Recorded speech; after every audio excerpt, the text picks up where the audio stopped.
What's happening, everybody? It's Sean with reactions to the classics. Today we got a reaction to Blondie's top 10 songs, brought to you by my friend, longtime supporter and patron of the channel, Evan David. Thank you, Evan David. Appreciate you. Appreciate all the patrons who make this thing go. If you'd like to support us in any way, check out that Patreon link below or the patron link on the end screen. We could not do it without our patrons.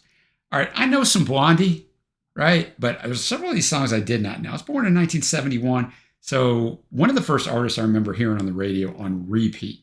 They were huge, but I don't think I know all these songs. We'll get to why I might not in a minute. But if you've never been with us before, I'm going to tell you up front, Evan David goes into research in depth. It's great. But the music will not be in the video. And in this case, we're actually watching 10 videos. There's a video for every one of these that we're watching. Some performances, some official videos. I've never done a video that has 10 videos in it. So you're probably going to want to follow along with me. There's a Vimeo link down below where you can click that and watch, because otherwise this whole video will get blocked. So it's down there. I'm just giving you that heads up. You can go do that right now if that's what you want to do before I get into the research. But with all that said, let's get into the aforementioned research. Evan David says, rock and roll legend has it that the genesis of the band that became known as Blondie can be traced back to the underground music scene in Manhattan, New York in 1973, when guitarist Chris Stein joined a group called the Stilettos, one of whose 3 female vocalists would turn out to be his longtime creative and later romantic partner, Debbie Harry. To quote Harry herself, quote, "This was the beginning of our musical relationship and of our friendship. I loved the way he played and moved and looked. He was very laid back. We laughed at the same things and had fun together. He wasn't macho or possessive, but we were friends first. We took our time. When we left the Stilettos, Fred Smith and Billy O'Connor, the bass player and drummer, came with us. A few weeks later, we played our first show as Angel and the Snake. We opened for the Ramones at world-famous CBGB's twice.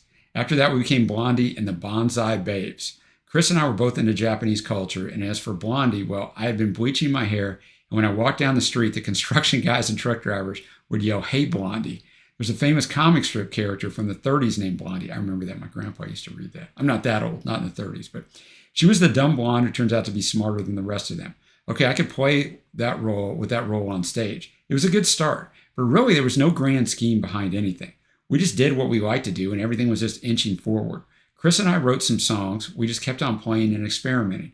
After a while, we just called ourselves Blondie. Having thus acquired their name, the fledgling Blondie would undergo several personnel changes over the ensuing months before eventually arriving at a seemingly settled lineup by mid-1975, with the new drummer Clem Burke, a new bassist Gary Valentine, and finally a keyboard player Jimmy Destry, in addition to Chris and Debbie. Blondie continued to play at CBGB's and other venues on what was rapidly becoming the burgeoning New York punk scene, such as Max's Kansas City, while at the same time rehearsing, in the case of Harry, Stein, and Valentine, living together in frankly squalid conditions in what was dubbed the Blondie Flat in the Bowery area of New York, which was itself close to CBGB's. Jimmy Destry later recalled how at that time, quote, "New York was broke, so you could rent 1,000 square feet for $70 a month. That's absolutely insane. In an artist in residence loft area. We had 4 floors, and we all chipped in. It was haunted.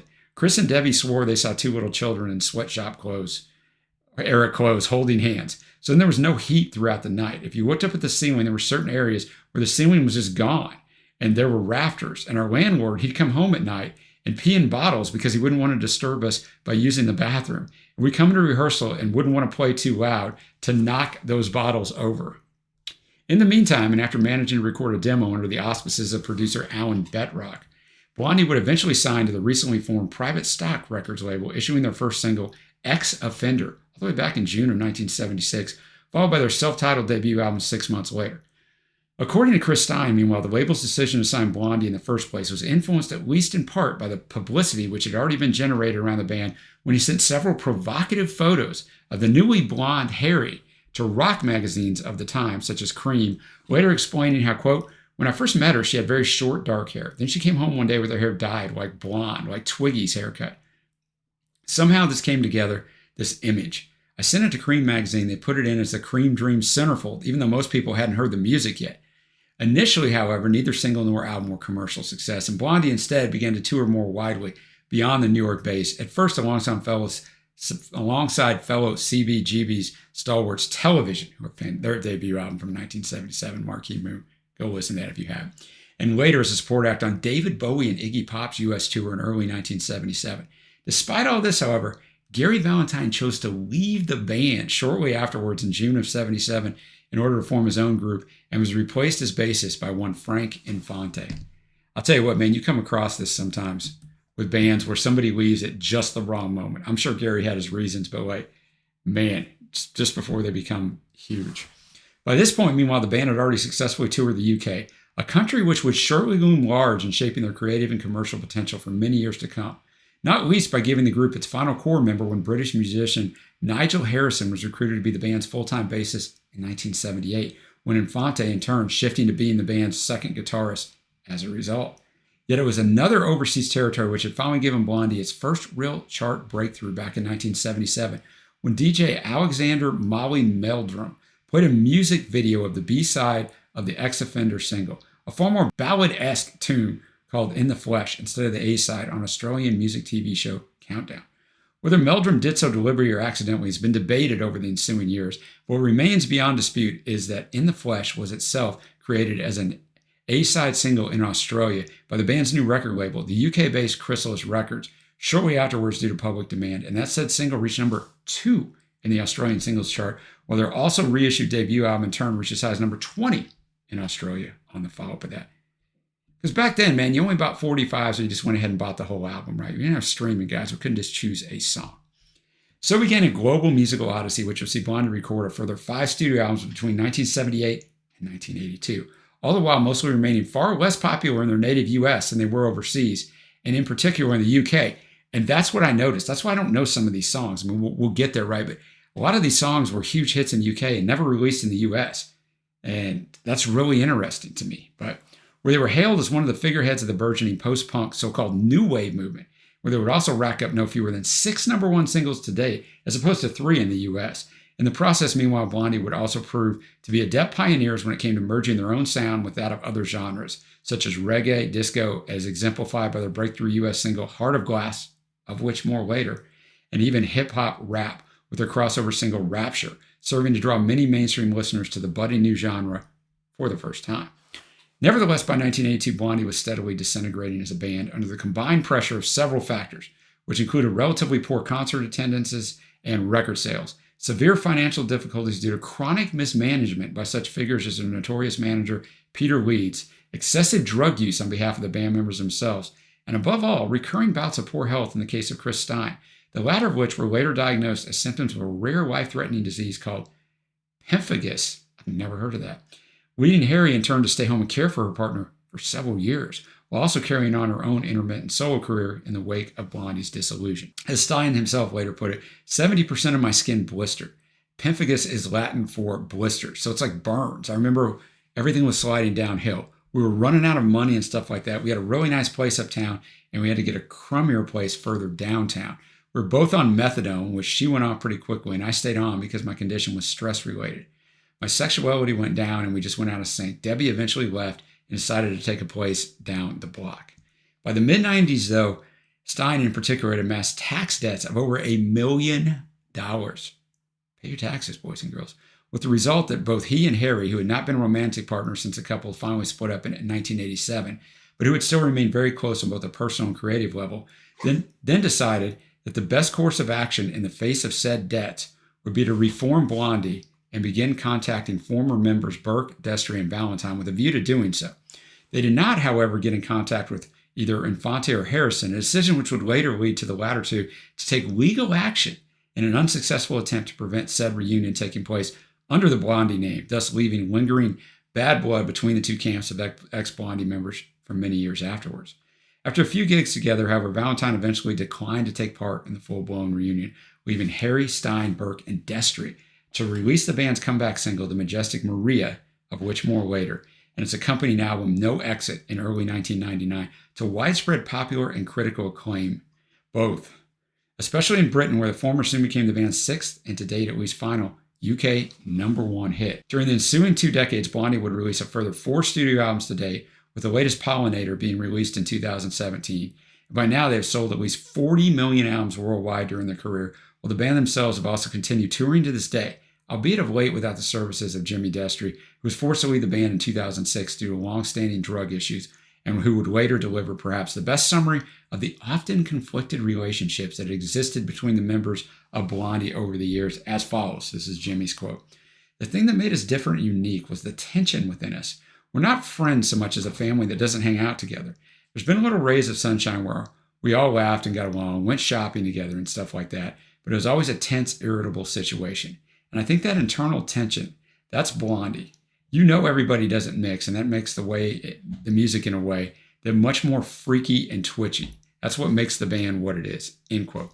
Evan David says on a more personal level, meanwhile, I've enjoyed Blondie's often pioneering, sometimes provocative, but always exciting music ever since first discovering them as a teen in the early 90s. And while I realize that many other Blondie fans in the RTTC community and beyond may not agree with all of my choices for this top 10 list, especially as I had to leave some of the band's biggest and most famous tunes out. And he did.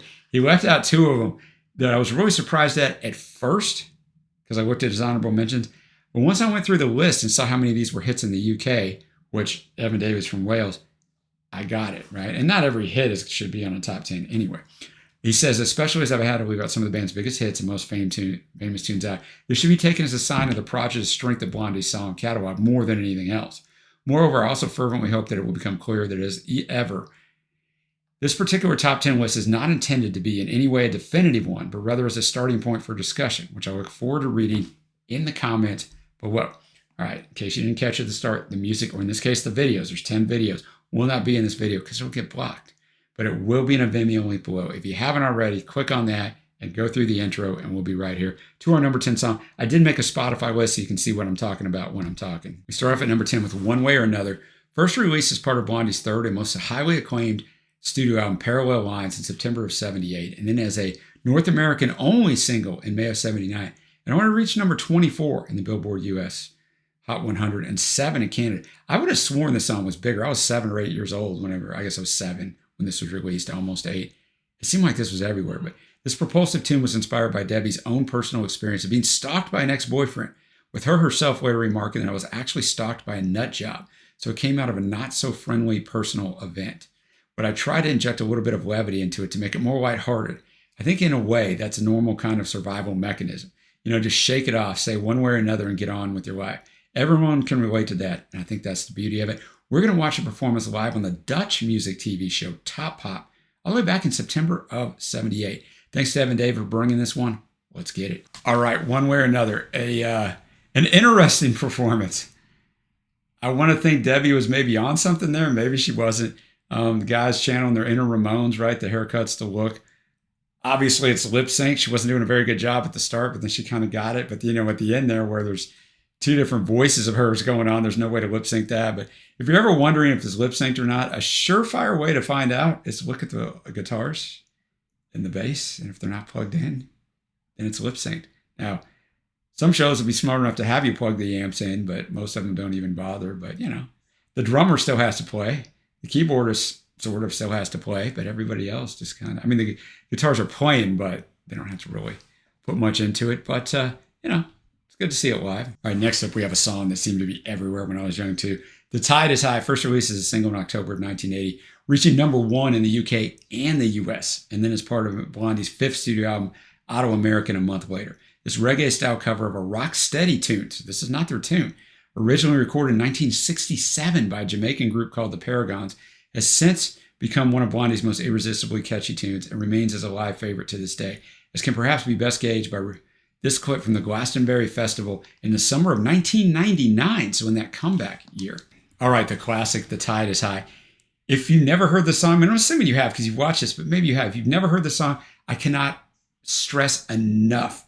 You need to go listen to the audio version of this song because this song really pops. I did not like this performance at all. Part of it is the audio quality is horrible. I had it turned up all the way. I'll try to fix it in production so you might not notice it when I go back and edit it, but it just didn't have any punchiness to it. So it's cool to see Glastonbury and all those people, but go listen to the studio, go listen to the album. Like, it's 100 times better than this. All right, now we're up to one of those songs that I don't know, but in parentheses, I'm Always Touched by You, and then Presence Dear. First was released as part of Blondie's second studio album, Plastic Letters, in February of 1978. Then as a single in April of the same year, reaching number 10 in the UK. This somewhat eccentric, if not tongue-in-cheek tune was written by bassist Gary Valentine shortly before leaving the band. leaving drummer Clem Burke to convince his Romanian fellow band members to record Valentine's tune regardless. Valentine himself later described how the song was inspired by the seemingly uncannily psychic relationship that he'd been having with his then girlfriend, stating that, quote, during the Iggy Pop tour, we discovered we were having the same kind of dreams, or found we were thinking of each other at the same time. Although we were thousands of miles apart, we were still in touch.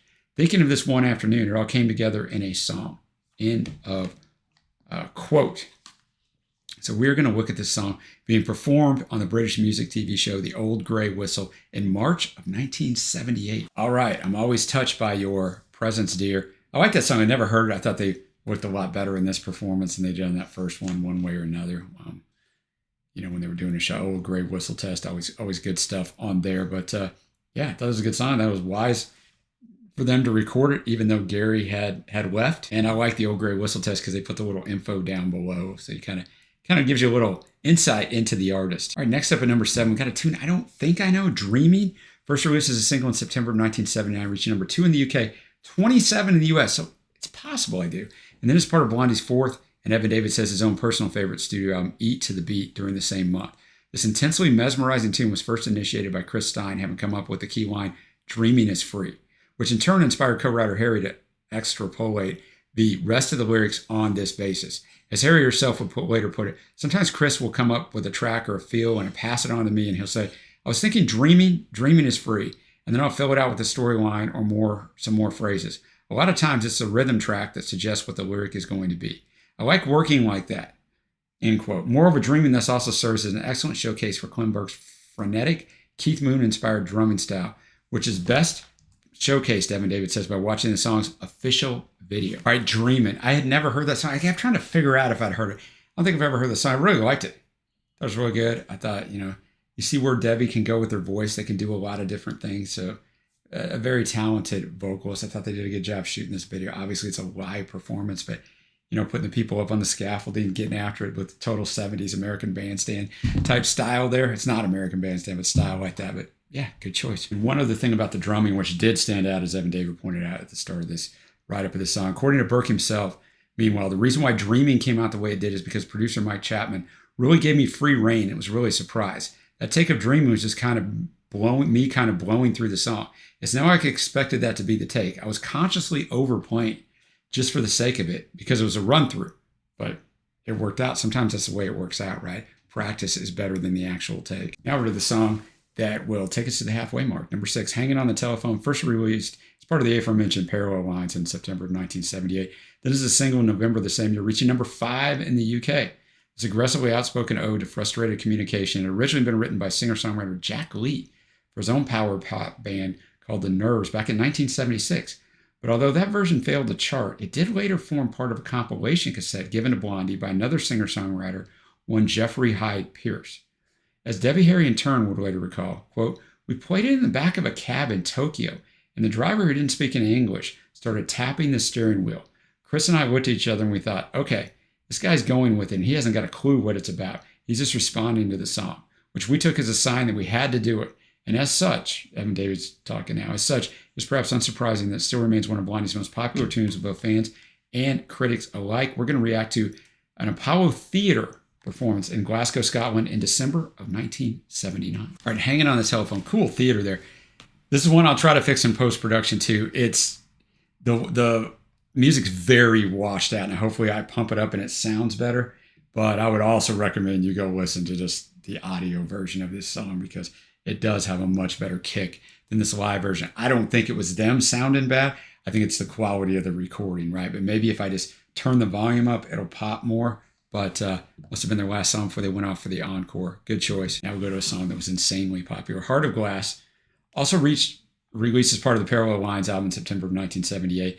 Single in January of 79, reaching number 1 in both the UK and the US. This glittering masterpiece of a tune would thus serve as Blondie's long-awaited chart breakthrough stateside. For darn good reason, given the painstaking effort put into it by both the band and the producer Mike Chapman to transmogrify what had once been a far slower, funkier, still disco-influenced demo tune called Once I Had a Love, dating back from as far back as 1975 into what Debbie Harry herself once described as something that was, quote, much more electro and European sounding To Chris and me, it sounded like Kraftwerk, which we both loved. It's disco, but at the same time, it's not.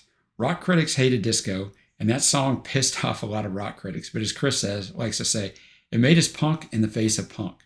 The truth of which can readily be discerned reacting to the official video. All right, Heart of Glass. Definitely a classic, living up to the name of this channel.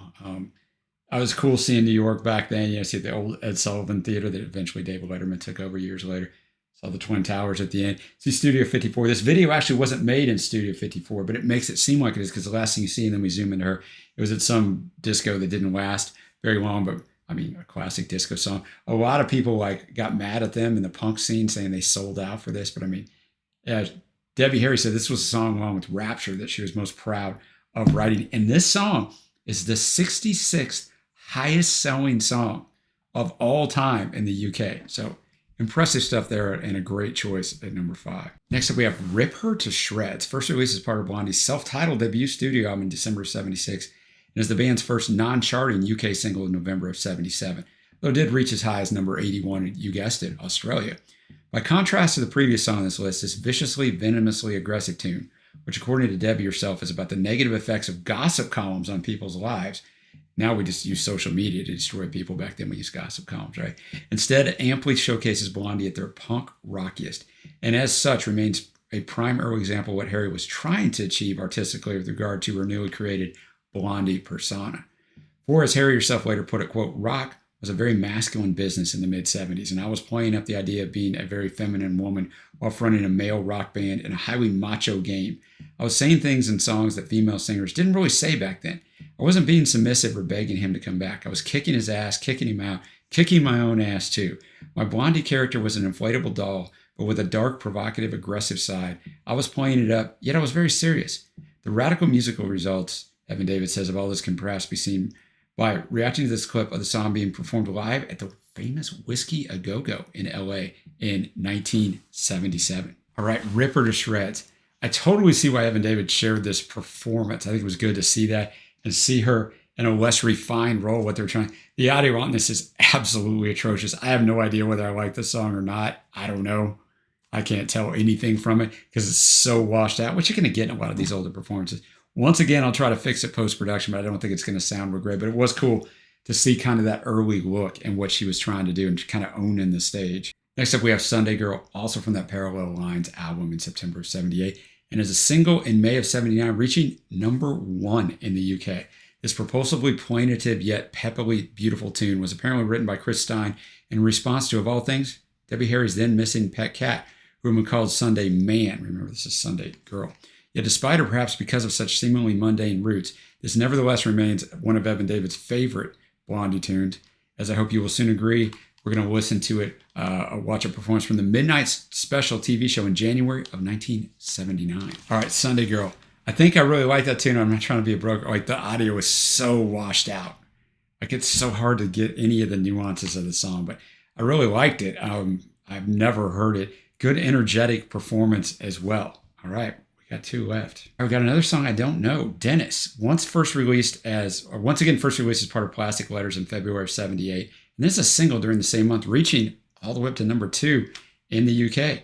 You notice how many of these songs were not released in the US, right? This cover of a 1963 doo-wop song called Denise by a group called Randy and the Rainbows is yet another of Blondie's most compellingly catchy tunes, with Klimberg's explosively powerful drumming again coming to the fore.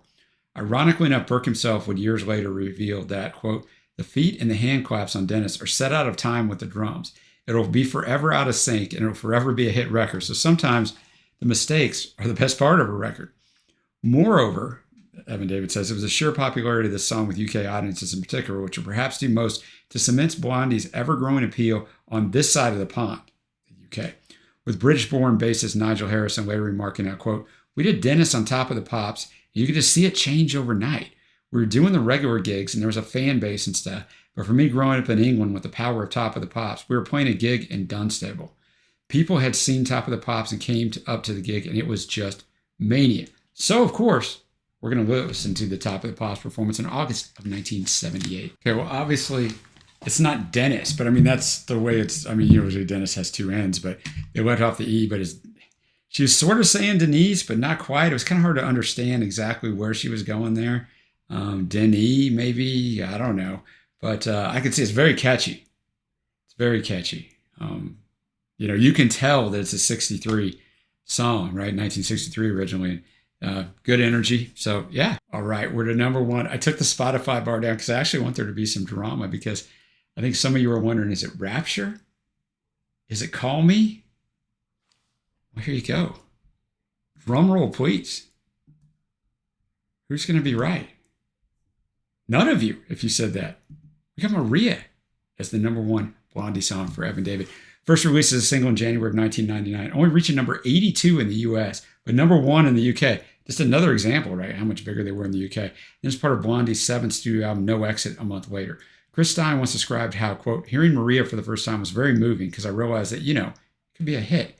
And it is certainly the case, Evan David says, with this instantly irresistible tune, became both the perfect musical vehicle for Blondie's long-awaited comeback for the simple reason that, quote, as writer Paul Burston once put it, Maria is instantly recognizable as a Blondie record, and yet Debbie's voice is so much deeper at the beginning. It had grown much richer, and she'd learned to do different things with it. When the record came out, it was like she'd never been away. The record sounds like a rebirth, and she even sings Ava Maria in the record. End quote. Debbie Harry herself, on the other hand, once remarked how Maria, which had originally been written by Jimmy Destry, was a prime example how even, quote, when I was singing songs that were written from a man's point of view, Maria, for example, with a Catholic schoolboy lusting after this unattainable virgin girl, I had to be kind of gender neutral. So it seemed that I wanted Maria. It was the same thing with Marilyn Monroe, really. She was a woman playing a man's idea of a woman, end quote. And we are going to check out a live performance from New York City in 1999, the year this came out. All right, Maria. I thought the musicianship on there, I thought all the musicians were like top flight. I thought Debbie did a really good job on that song. That song is a really hard song to perform live. Once again, not because the quality wasn't good. I would definitely recommend, if you've never heard this song, to go listen to the studio version, because it's hard on, in live venues. Either the music is too loud or the vocalist is too loud. And they didn't do a bad job here, but like her vocals on this song are absolutely fantastic on the studio version. They're really good here too, live. I mean, really good. But go listen to that studio version. So Evan David's number one Blondie song. We got Maria, and I'm shocked this song only went to number 82 in the US. I'm shocked. And I also want to point out, Debbie was 54 years old whenever she was performing this, right? This and Glastonbury that we saw earlier. So out here putting in the work at 54. Before we get to my favorite tracks, we'll get Evan David's honorable mention. In the Flesh, The Attack of the Giant Ants, Out in the Streets demo version, Detroit 442, I'm Gonna Love You Too, The Hardest Part, Shayla, Eat to the Beat, Living in the Real World, Island of Lost Souls, and especially, picture this, Die Young, Stay Pretty, Union City Blues, Accidents Never Happen, Atomic, No Exit with Coolio, Doom or Destiny with Joan Hart, and the two that I think most of you are going to take exception with not being on this list, Call Me and Rapture. All right, now we're going to get to my favorite tracks. I'm just going to go with Dreaming as an honorable mention. But remember, it's the first time I've ever heard it. And Sunday Girl is honorable mention. Also the first time I've ever heard it. I tell about this all the time. If you're familiar with the song, unless it's been played to death, but maybe you've never heard it forever, so it's still going to be one of your favorites because a couple of my faves have been played to death. But just the familiarity of knowing a song is going to rank it higher initially. But I thought those two were really good. I got The Tide is High. Obviously, I didn't like the performance of it, but The Tide is High. Hanging on the Telephone, Heart of Glass, and Maria. So really good list from Evan David. Remember, putting these top 10s are hard. Evan David does meticulous research. He listens to every single album in their discography for all his top 10s. They're all fantastic. So thank you to him for doing this. Let me know your thoughts on this down below. Let me know your top 10 or top 5 Blondie songs. And until next time, guys, I will see you.